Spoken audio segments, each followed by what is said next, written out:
Assalamualaikum dan salam sejahtera. Dalam video ini, saya akan menunjukkan secara ringkas bagaimana menghasilkan visualisasi data menggunakan Microsoft Power BI. Menggunakan Power BI, kumpulan kami dengan mudah mengeluarkan data kajian kami ke bentuk visual yang paling sesuai. Kajian kami berkenaan dengan kes keganasan rumah tangga pada tahun 2019. Kami telah menyenarai pendekkan data dengan 3 kategori iaitu jenis tindakan, data negeri dan kumpulan etnik. Dalam contoh ini, saya menggunakan data daripada fail Microsoft Excel yang telah kami simpan data-data tersebut. Mari saya tunjukkan bagaimana kami sesuaikan data yang kami ada dengan visual yang terdapat di dalam Power BI.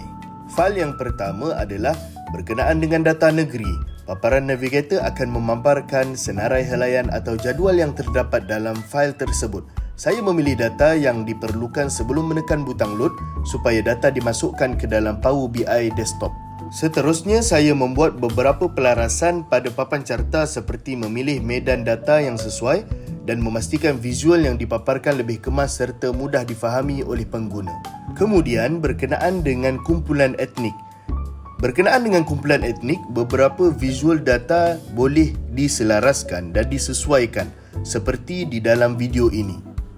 Bagi kumpulan etnik, kumpulan kami telah menetapkan satu visual yang berbeza daripada data negeri sebelum ini. Bagi membezakan data negeri dan kumpulan etnik, kami membina carta pie untuk menunjukkan peratusan atau pecahan setiap kategori. Carta ini sangat sesuai digunakan bagi melihat agihan data secara keseluruhan. Bagi yang terakhir, berkenaan dengan data jenis tindakan bagi melindungi mangsa kes keganasan rumah tangga pada tahun 2019.